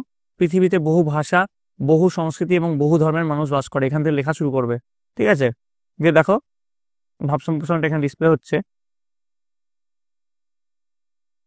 আশা করি তোমরা দেখতে পাচ্ছ। প্রকৃত মনুষ্যত্ব এতটা অবধি লিখবে, বুঝতে পেরেছ? চলে আসছি পরের স্লাইডে। 9.2, ভাব সম্প্রসারণ করতে বলেছে, শৈবাল দিঘিরে বলে উচ্চ করি শির, লিখে রেখো এক ফোঁটা দিলেম শিশির। তো এর মূল ভাব প্রথমে পয়েন্ট করবে, দিয়ে লিখবে অপরের মহৎ উপকার স্বীকার না করে নিজের অতীতকে বড় করে প্রচার করা অকৃতজ্ঞ লোকের বৈশিষ্ট্য। অকৃতজ্ঞরা সামান্য উপকার করে তা গর্বের সঙ্গে প্রচার করে, অথচ প্রকৃত পরোপকারী নিজের উপকারের কোনো হিসাব রাখে না। তারপরে পয়েন্ট দেবে সম্প্রসারিত ভাব, দিয়ে দেখো যেটা এখানে ডিসপ্লে হচ্ছে, শৈবাল পুকুরের বিশাল জলরাশির মধ্যে জন্ম নেয় এবং তার অস্তিত্ব সেই পানি জলের উপর নির্ভরশীল, ঠিক আছে? তো এখান থেকে লেখা শুরু করবে, বোঝা গেছে? দিয়ে উপকারের মহিমা ম্লান হয়ে যায়, এতটা অবধি তোমরা লিখবে। আশা করি তোমরা সকলে বুঝতে পেরেছো। তারপরে শেষে দেখো এই মন্তব্য, সময় যারা মহৎ তারা অন্যকে উপকার করে নিজেকে গর্বিত মনে করেন। এই ভাব সম্প্রসারণ পাঠ্যপুস্তকের সহায়ক রূপে কাজ করবে এবং বিভিন্ন পাঠ্যপুস্তকের আলোচনা আরো সমৃদ্ধ করবে। আজকের আমার আলোচ্য বিষয় 2025 সালের নবম শ্রেণীর প্রথম পর্যায়ক্রমিক মূল্যায়নের বাংলার চতুর্থ সেটের প্রশ্ন এবং তার উত্তর। তোমাদের এই পরীক্ষায় পূর্ণমান থাকবে 40, সময় পাবে তোমরা 1 ঘন্টা 15 মিনিট। তোমাদের এই পরীক্ষাটি আগামী 1 এপ্রিল থেকে 12 এপ্রিলের মধ্যে অনুষ্ঠিত হবে। তোমাদের এর আগে বাংলা 3 নম্বর সেটের প্রশ্ন উত্তর করিয়েছি, এটা তোমাদের 4 নম্বর সেট হতে চলেছে। তোমরা এর আগে যারা আগের সেটগুলো দেখোনি তাদের জন্য লিঙ্ক ডেসক্রিপশন বক্সে আছে, তোমরা সেখানে দেখে নিতে পারো। এছাড়াও নবম শ্রেণীর অল সাবজেক্টের 3 থেকে 4টে করে সেটের প্রশ্ন উত্তর করানো হয়ে গেছে, সেগুলোও কিন্তু ডেসক্রিপশন বক্সের লিঙ্কে তোমরা পেয়ে যাবে। তোমাদের আজকে যে আমি সেটটা করাচ্ছি তার প্রশ্নগুলি তোমাদের রায়মার্টিনের যে প্রশ্নবিচিত্রা আছে তার প্রথম স্কুল এসি ইনস্টিটিউশন মালদা, যেটা তোমাদের প্রশ্নবিচিত্রা 9 নম্বর পেজে আছে, সেখান থেকে তোমরা পেয়ে যাবে। তোমাদের যে সিলেবাসটা আছে সেটা একবার দেখে নাও। প্রথমে আছে কলিঙ্গ দেশে ঝড় বৃষ্টি, ধ্বনি ও ধ্বনি পরিবর্তন, ধীবর বৃত্তান্ত ইলিয়াস। শব্দ গঠন থেকে আছে উপসর্গ অনুসর্গ, দাম নোংর, ধাতু ও প্রত্যয়, ভাব সম্প্রসারণ, আর সহায়ক পাঠ বইয়ের বোমযাত্রীর ডায়েরি, এগুলো রয়েছে তোমাদের সিলেবাসে। এবার দেখো তোমাদের প্রথমে যে প্রশ্ন আছে সঠিক উত্তরটি নির্বাচন করো 1 গুণ 7। প্রথম প্রশ্নে চলে যাচ্ছি, চণ্ডীর আদেশ পেয়েছিলেন জাম্বমান, বীর হনুমান, কালকেতু নাকি ফুলধরা? উত্তর হচ্ছে বীর হনুমান। পরের প্রশ্ন, নোংর কবিতাটি যে কাব্যগ্রন্থের অন্তর্গত ছায়ার কল্পনা, সাদা মেঘ, কালো পাহাড়, কুসুমের মাস নাকি নষ্ট চাঁদ? উত্তর হচ্ছে সাদা মেঘ, কালো পাহাড়। নেক্সট, বন্ধুগণ হাসবেন না একথা বলেছিলেন ইলিয়াস শামসেমাগি মোহাম্মদ শাহর জনৈক আত্মীয়? উত্তর হচ্ছে ইলিয়াস। পরের প্রশ্ন, ধীবর বৃত্তান্ত নাট্যাংশে জেলেটির বাড়ি ছিল উজ্জয়িনীতে, শচীতীর্থে, শক্রাবতারে, হস্তিনাপুরে? উত্তর হচ্ছে শক্রাবতারে। নেক্সট, বিজ্ঞানের কথা উঠলেই শঙ্কুর সঙ্গে ঠাট্টা করতেন প্রহ্লাদ, বিধুশেখর, অবিনাশবাবু নাকি তারকবাবু? উত্তর হচ্ছে অবিনাশবাবু। নেক্সট 6 নম্বর, ঘোষ শব্দের অর্থ কি? ধ্বনি ও গাম্ভীর্য। পরেরটা দেখো কি আছে, 1.7 চলে আসছি। বিপদ প্লাস জনক এর সন্ধিবদ্ধ পদটি হলো, কিভাবে গ যেটা আছে বিপজ্জনক সেটা হচ্ছে সন্ধিবদ্ধ পদ হবে। নেক্সট, কম বেশি 15টি শব্দে নিচের প্রশ্নগুলির উত্তর দাও। 1 গুণ 8 সমান 8। প্রথম প্রশ্ন কি রয়েছে দেখো, সেও তো পাপ, কোন আচরণকে পাপ বলা হয়েছে? উত্তর লিখবে, ইলিয়াস ও তার স্ত্রী নিজেদের স্বার্থে মজদুরের দিকে নজর রাখতো, যাতে তারা কম খেটে বেশি খেতে না পারে, তাই এই আচরণকে পাপ বলা হয়েছে। নেক্সট, কলিঙ্গ দেশে ঝড় বৃষ্টি কতদিন ধরে চলেছিল? উত্তর লিখবে, কলিঙ্গ দেশে ঝড় বৃষ্টি 7 দিন ধরে চলেছিল। পরের প্রশ্ন, নোঙর কবিতায় কবি কিভাবে দিকের নিশানা করেছেন? উত্তর লিখবে, নোঙর কবিতায় কবি তারার দিককে, বিশেষত শুকতারা, সপ্তর্ষিমণ্ডল ইত্যাদির অবস্থান রেখে অকুল জলরাশির দিক নির্দেশ করেছেন। পরের প্রশ্ন, ধীবর বৃত্তান্ত নাট্যাংশটির অনুবাদকের নাম কি? উত্তর লিখবে, সত্যনারায়ণ চক্রবর্তী। পরের প্রশ্ন চলে যাচ্ছি, শঙ্কুর রকেটে কত মন পর্যন্ত জিনিস নেওয়া যায়? উত্তর লিখবে, শঙ্কুর রকেটে 20 মন পর্যন্ত জিনিস নেওয়া যায়। নেক্সট প্রশ্ন, প্লুতস্বর কাকে বলে? উত্তর লিখবে, গানে, আবৃত্তিতে, কান্নায় কিংবা দূর থেকে কোনো ব্যক্তিকে আহ্বান করার সময় মৌলিক স্বরধ্বনিকে অতিরিক্ত মাত্রায় টেনে উচ্চারণ করা হয়, এভাবে উচ্চারিত স্বরধ্বনিকে প্লুতস্বর বলে। নেক্সট, লকে পার্শ্বিক ধ্বনি বলা হয় কেন? উত্তর লিখবে, যে ব্যঞ্জন ধ্বনি উচ্চারণে জিভের সামনের ভাগ দন্তমূল স্পর্শ করায় ধ্বনিবাহী বাতাস জিভের দুপাশ দিয়ে বহির্গত হয় তাকে পার্শ্বিক ব্যঞ্জন ধ্বনি বলা হয়। নেক্সট, দুর্বোধ্য শব্দটি সন্ধি বিচ্ছেদ করো। উত্তর হচ্ছে দু যোগ বৌদ্ধ। পরের প্রশ্নে চলে যাবো। 3 দাগের প্রশ্ন, কম বেশি 60টি শব্দ নিচের যে কোনো দুটি প্রশ্নের উত্তর দাও। 3 গুণ 2 সমান 6।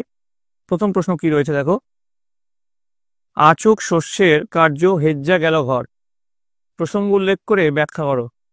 উত্তর লিখবে, উক্ত অংশটি মুকুন্দ চক্রবর্তীর লেখা কলিঙ্গ দেশের ঝড় বৃষ্টি কবিতায় দেবী চণ্ডীর মহিমায় কলিঙ্গে নেমে আসা এক ভয়ঙ্কর প্রাকৃতিক বিপর্যয়ের চিত্র। সমস্ত আকাশ কালো মেঘে ঢেকে গিয়েছিল, ফলে কেউ কারো শরীর দেখতে পাচ্ছিল না। হুড় হুড় দূর দূর শব্দে ঝড় বইছিল, ব্রজ ব্যাঙের মতো লাফিয়ে লাফিয়ে পড়ছিল। 7 দিন ধরে নিরন্তর বৃষ্টি হচ্ছিল, জলে জলস্থল মিশে একাকার হয়ে যাওয়ায় শস্য জলে ডুবে নষ্ট হয়ে যায়। নেক্সট প্রশ্ন দেখো, শকুন্তলা রাজা দুষ্মন্তের রাজসভায় কেন অপমানিতা হয়েছিলেন? উত্তর লিখবে, দুর্বাসা মুনির অভিশাপে অভিশপ্ত শকুন্তলার স্বামী স্বীকৃতি পাওয়ার একমাত্র অবলম্বন ছিল রাজার দেওয়া আংটি। শচীতীর্থে স্নানের পর সেটি হারিয়ে যাওয়ায় শকুন্তলা যখন রাজা দুষ্মন্তের রাজধানীতে পৌঁছান, তখন রাজা কোনো মতেই তাকে চিনতে পারেননি। দুর্বাসার অভিশাপ অনুযায়ী কোনো নিদর্শন না দেখাতে পারলে রাজা তাকে ভুলে যাবেন, তাই কোনো রাজ নিদর্শন দেখাতে না পারায় শকুন্তলা রাজসভায় অপমানিত হন। নেক্সট দেখো 3.3, শুনে অতিথিরা ভাবতে বসলো, কোন কথা শুনে অতিথিরা ভাবতে হয়েছিল? উত্তর লিখবে, লিও তলস্তয়ের লেখা ইলিয়াস গল্পের শেষে ইলিয়াসের আপাত অবিশ্বাস্য জীবন কাহিনী শুনে অতিথিরা বিস্মিত হয়ে পড়ে। ইলিয়াস তাদের এই কাহিনীকে উপহাস না করে বিশ্বাস করতে অনুরোধ করে। উপস্থিত সকলে সে ঘটনার সারবত্য উপলব্ধি করেন এবং ধর্মগ্রন্থে সেই সত্যের সঙ্গে সাদৃশ্য খুঁজে পেয়ে সে এই কাহিনীকে সত্য বলে গ্রহণ করে। তখন সমাগত অতিথিরা ভাবতে বসে। পরের প্রশ্ন চলে যাবো দেখো, 4 দাগের প্রশ্ন, কম বেশি 150টি শব্দ নিচে যে কোনো দুটি প্রশ্নের উত্তর দাও। 5 গুণ 2 সমান 10। প্রথম প্রশ্ন কি রয়েছে, নোঙর গিয়েছে পড়ে তটের কিনারে, উদ্ধৃতিটির আলোকে নোঙর কবিতায় কবির আক্ষেপ কিভাবে প্রকাশ পেয়েছে তা নির্দেশ করো। উত্তর লিখবে, নোঙর কবিতার রচয়িতা কবি অজিত দত্তের দূর সমুদ্র পাড়ে পাড়ি দেওয়ার বাসনা ছিল। তড়িভরা পণ্য নিয়ে তিনি সপ্ত সিন্ধু পাড়ে পাড়ি দিতে চেয়েছিলেন, কিন্তু কবির সেই বাসনা পূর্ণ হচ্ছে না, কারণ তটের কিনারে নোঙর পড়ে গেছে। সাংসারিক মায়ার বন্ধন পিছুটান কবিকে তার স্বপ্ন কল্পনার জগতে হারিয়ে যেতে বাধা দিচ্ছে। কবি চান গতানুগতিক জীবন থেকে অনেক দূরে অচেনা অজানা কোনো জগতে পাড়ি দিতে, কিন্তু দায়িত্ব কর্তব্য বাঁধনে তিনি বাঁধা পড়ে আছেন। নেক্সট দেখো, ঘটনাক্রমে সেই আংটিটি পেল এক ধীবর, ধীবরের আংটি পাওয়ার ঘটনাটি সংক্ষেপে বিবৃত করো। উত্তর লিখবে, রাজা দুষ্মন্ত কতমুনির পালিতা কন্যা শকুন্তলাকে বিবাহ করে তপবনে রেখে রাজধানীতে ফিরে যাওয়ার সময় নিজের নামাঙ্কিত একটি বহুমূল্য আংটি তাকে দিয়ে যান। পরে মহর্ষি কর্ণের উপস্থিতিতে প্রতিগৃহে যাত্রাকালে শকুন্তলা পথে শচীতীর্থে স্নান সেরে অঞ্জলি দেওয়ার সময় সেই আংটি তার হাত থেকে খুলে জলে পড়ে যায়। একটি মাছ সেই আংটি গিলে নেয়। ঘটনাক্রমে সেই মাছ ধীবরের হাতে এলে ধীবর রাজার আংটিটি পায়। পরের প্রশ্ন চলে যাবো, দেখো নেক্সট প্রশ্ন 4.3। তখন আমরা পেয়েছি সত্যিকারের সুখ। কাদের কথা বলা হয়েছে? তারা সত্যিকারের সুখ বলতে কি বুঝেছেন? 1+4 আছে। তো দেখো এর উত্তরটা এখানে ডিসপ্লে হচ্ছে, তোমরা একবার দেখে নিও। আশা করি তোমরা দেখে নিয়েছো, আমি আর পড়লাম না, পড়লে ভিডিওটা কিন্তু লম্বা হয়ে যাবে। নেক্সট দেখো 5 দাগের প্রশ্ন, কম বেশি 150টি শব্দের নিচে যে কোনো একটি প্রশ্নের উত্তর দাও। 5 × 1 = 5। প্রথম প্রশ্ন কি রয়েছে দেখো, আমরা 2 ঘন্টা হলো মঙ্গল গ্রহে নেমেছি। গল্পের নাম উল্লেখ করে গল্প অবলম্বনে মঙ্গল গ্রহের সংক্ষিপ্ত বিবরণ দাও। তো সত্যজিৎ রায়ের বোমযাত্রী ডায়েরি গল্পে প্রফেসর শঙ্কু মঙ্গল গ্রহে পৌঁছে দেখেন যে সেখানকার গাছপালা, মাটি, পাথর সবই নরম রাবারের মতো। ঠিক আছে, এখান থেকে লেখা শুরু করবে, দিয়ে দেখো এই প্রশ্নের ডিসপ্লে হলো, প্রশ্নের উত্তরটা তোমরা একবার দেখে নিও। চলে আসো পরের প্রশ্ন 5.2। কিন্তু সে ডায়েরি তারকবাবুর কাছে এলো কি করে? প্রফেসর শঙ্কুর ডায়েরি তারকবাবুর হস্তগত হওয়ার বৃত্তান্ত সংক্ষেপে আলোচনা করো। দেখো এর উত্তরটা ডিসপ্লে করছি, তোমরা একবার দেখে নাও।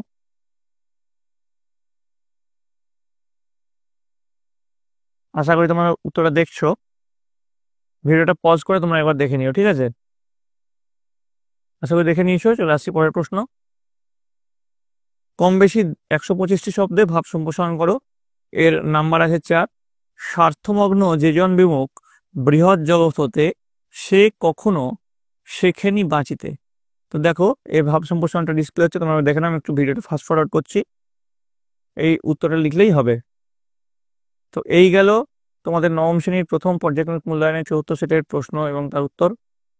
এখন আমরা নবম শ্রেণীর প্রথম পর্যায়ক্রমিক মূল্যায়নের বাংলার অধ্যায়ভিত্তিক সাজেশন নিয়ে আলোচনা করব। তোমরা অনেকেই বলেছিলে যে চ্যাপ্টার ওয়াইজ সাজেশন চাই, তো সেটাই আমি আজকে নিয়ে এসেছি। এটা তোমাদের পরীক্ষার লাস্ট মিনিটের জন্য খুব গুরুত্বপূর্ণ হতে চলেছে।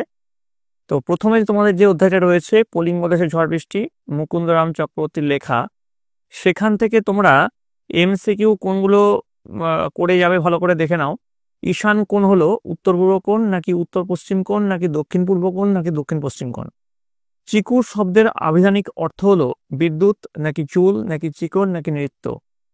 কলিঙ্গ দেশে ঝড় বৃষ্টির রচনাকাল 5শ শতক, 16শ শতক, 7শ শতক নাকি 8শ শতক।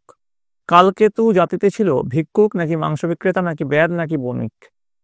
কলিঙ্গ দেশে একটানা বৃষ্টি হয়েছিল 4 দিন নাকি 1 সপ্তাহ নাকি পক্ষকাল নাকি কোনোটিই নয়। পরেরটা 2 দাগের প্রশ্ন, কম বেশি 15টি শব্দের নিচের প্রশ্নের উত্তর দাও। প্রতিটি প্রশ্নের মান 1। জৈমিনীর পরিচয় দাও।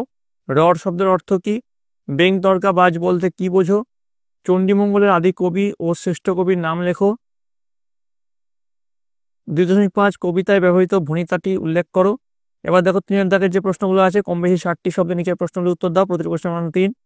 কলিঙ্গে সমরে সকল লোক যে জৈমিনী, সমরে শব্দের অর্থ কি? জৈমিনীর পরিচয় দাও। এখানে প্রথমটা হচ্ছে 1, তারপরটা হচ্ছে 2। তারপর দেখো 4 মেঘে জল দেয় অষ্টগজরাজ, জল দেওয়ার কারণ লেখো। 4 মেঘের নাম উল্লেখ করো। 1+2 আছে এখানে। বিপাকে ভবন ছাড়ি প্রজা দিল রর, বিপাকের কারণ বিবৃত করো। মান আছে 3 এখানে। অম্বিকা মঙ্গল গান শ্রী কবি কঙ্কন, অম্বিকা মঙ্গল কি? কবি কঙ্কনের পরিচয় দাও। এটাও 1+2 আছে। চণ্ডীর আদেশ পান বীর হনুমান, হনুমানের পরিচয় দাও। চণ্ডী তাকে কি আদেশ দিয়েছিলেন? এটাও 1+2 আছে। এবার 4 দাগের প্রশ্ন, কম বেশি 150টি শব্দের নিচের প্রশ্নের উত্তর দাও। প্রতিটি প্রশ্নের মান 5। প্রথমটা কলিঙ্গ দেশে ঝড় বৃষ্টি কবিতা অনুসরণে ভয়াবহ প্রাকৃতিক বিপর্যয়ের বর্ণনা দাও। তারপরে বিপাকে ভবন ছাড়ি প্রজা দিল রর, প্রজাদের পরিচয় দাও, তাদের বিপাকের বর্ণনা দাও। 2+3 আছে। তারপরে কলিঙ্গ দেশে ঝড় বৃষ্টির নৈপত্যচারী দেবী চণ্ডী যেন দোষে দেশে ভরা আদ্যন্ত এক মানব চরিত্র, এটা বুঝিয়ে লেখো। এটাতেও 5 আছে। কলিঙ্গ দেশে ঝড় বৃষ্টি রচনায় অলঙ্কার প্রয়োগে লেখকের দক্ষতা পরিচয় দাও। তারপরে কলিঙ্গ দেশে ঝড় বৃষ্টি কবিতা অনুসরণে বিধ্বস্ত প্রকৃতির বর্ণনা দাও। এটার মানও 5 আছে। এবার তোমাদের যে পরবর্তী যে অধ্যায় রয়েছে সেটা হচ্ছে ধীবর বৃত্তান্ত, কালিদাসের লেখা ধীবর বৃত্তান্ত। তো এখানে সঠিক উত্তরটি নির্বাচন করো। প্রতিটি প্রশ্নের মান হচ্ছে 1। প্রথম প্রশ্ন, ধীবর বৃত্তান্ত পাঠ্য রচনার অনুবাদকের নাম? নবরণ ভট্টাচার্য, পৃথ্বীরাজ সেন, সত্যনারায়ণ চক্রবর্তী নাকি কালিদাস। 1.2 মহারাজ দুষ্মন্ত ছিলেন শাস্ত্রজ্ঞ ঋষি, দুর্বাসার ঋষি, পুরুবংশীয় রাজা নাকি সূর্যের পুত্র। 1.3 শক্রাবতারের থাকা ব্যক্তিটি হলেন দুষ্মন্ত, মহর্ষিকর, মৎস্যকন্যা নাকি ধীবর। 1.4 রাজশ্যালক যে পেশায় যুক্ত ছিলেন চৌকিদার, নগররক্ষক, কোতোয়াল নাকি রাজ দরবারি? 1.5 দ্বিতীয় রক্ষী ধীবরকে যা বলে সম্বোধন করেছিল? জোচ্চোর, গাঁটকাটা, সৎব্রাহ্মণ নাকি সত্যবাদী? 2 দাগের প্রশ্ন, কম বেশি 15টি শব্দ নিচের প্রশ্নটি উত্তর দাও। প্রতিটি প্রশ্নের মান 1। ধীবরকে গোসাপ খাওয়া জেলে বলার কারণ কি? 2 শকুন্তলার প্রকৃত পরিচয় কি? 3 শকুন্তলাকে দুর্বাসা অভিশাপ দিয়েছিলেন কেন? 4 শকুন্তলার সখীদ্বয়ের নাম উল্লেখ করো। 5 ধীবর কিভাবে তার সংসার চালাতো? এবার দেখো 3 দাগের প্রশ্ন, কম বেশি 60টি শব্দের নিচের প্রশ্নের উত্তর দাও। প্রতিটি প্রশ্নের মান 3 করে আসে। আমার হাত দুটো এখনই নিষ্পিস করছে, বক্তা কে? তার হাত নিষ্পিস করার কারণ কি? 1+2 আছে। বিবাহিতা শকুন্তলাকে স্বামী দুষ্মন্ত চিনতে পারেননি কেন? মান আছে 3। আপনারা শান্ত হন, বক্তা কে? তিনি উদ্দিষ্ট ব্যক্তিকে শান্ত হতে বলেছেন কেন? 1+2 আছে। আজ আমার সংসার চলবে কিভাবে? বক্তার হেন দুশ্চিন্তার কারণ উল্লেখ করো। 3.5 অনুগৃহীত হলাম, বক্তা কে? তিনি কিভাবে অনুগৃহীত হন? মান আছে 1+2। এবার দেখো 4 দাগের প্রশ্ন, কম বেশি 150টি শব্দ নিচের প্রশ্নের উত্তর দাও। প্রতিটি প্রশ্নের মান 5। দেখো এই প্রশ্নগুলো 4.1 আমি আর করলাম না।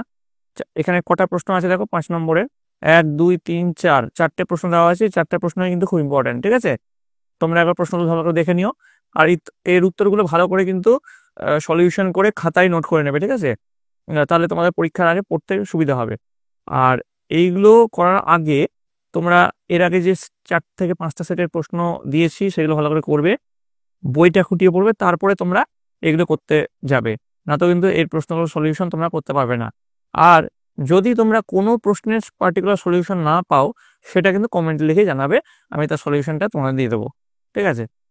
এবার দেখো পরবর্তী যে অধ্যায় আছে, ইলিয়াস লিও তলস্তয়। প্রথমে সঠিক উত্তর নির্বাচন করো। প্রতিটি প্রশ্নের মান 1। ইলিয়াস দম্পতির বিবাহ জীবন কত বছর উল্লেখ করতে হবে। বাবা মারা যাওয়ার সময় ইলিয়াসের ঘটকি ছিল 13টি নাকি 5টি নাকি 7টি নাকি 69টি? ইলিয়াসের কাঁধের বোঁচকায় ছিল না টুপি নাকি জামা নাকি কোট নাকি জুতো? ইলিয়াসের মরার দরকার নাই ভেবেছিল মোহাম্মদ শাহ বড় পুত্র, অতিথিরা নাকি প্রতিবেশীরা? 1.5 ইলিয়াসের সন্তান সন্ততিরা সংখ্যায় ছিল 2টি, 3টি, 4টি, 5টি? এবার দেখো 2 দাগের যে প্রশ্নগুলো আছে দেখে নাও। 3টে প্রশ্ন 2 দাগে দেওয়া হয়েছে, 3টে প্রশ্ন কিন্তু ইম্পর্টেন্ট, ভালো করে দেখে নিও। তারপরে দেখো 3 দাগের যে প্রশ্নগুলো, এখানে 1 2 3 4 5 5টা প্রশ্ন এখানে দেওয়া হয়েছে, দেখে নাও। প্রথমটা 1+2, তারপরটা পুরোটা 3 নম্বর আছে, তারপরটা 1+2, তারপরেও 1+2, তারপরে 1+2, এইভাবে তোমাদের এখানে ভাগ করা হয়েছে নাম্বার বিভাজন। এবার দেখো 4 দাগের যে প্রশ্ন কটা আছে, 1 2 3 4 5টা প্রশ্ন আছে। 4 দাগে তোমাদের 5টা প্রশ্ন দেওয়া হয়েছে। এই প্রশ্নগুলো কিন্তু খুব ইম্পর্টেন্ট, ভালো করে দেখে নিও। আমি আর পড়লাম না প্রশ্নগুলো, আশা করি তোমরা সকলে দেখে নিয়েছো 4.5টা। এবার দেখো দাম নারায়ণ গঙ্গোপাধ্যায়ের লেখা। সঠিক উত্তর নির্বাচন করো। প্রতিটি প্রশ্নের মানে 1। বৃদ্ধ প্রিন্সিপালের মতে সুকুমারের বক্তব্যটি ছিল পাণ্ডিত্যপূর্ণ, গুরুগম্ভীর, সারগর্ভ নাকি বাগ্মিতাপূর্ণ? 1.2 সভায় সুকুমারের বক্তব্যে রবীন্দ্রনাথের উদ্ধৃতি ছিল 10টি, 12টি, 14টি নাকি 16টি? বার্নার্ড শ ছিলেন নাট্যকার, ছোট গল্পকার, অভিনেতা নাকি শিল্পী?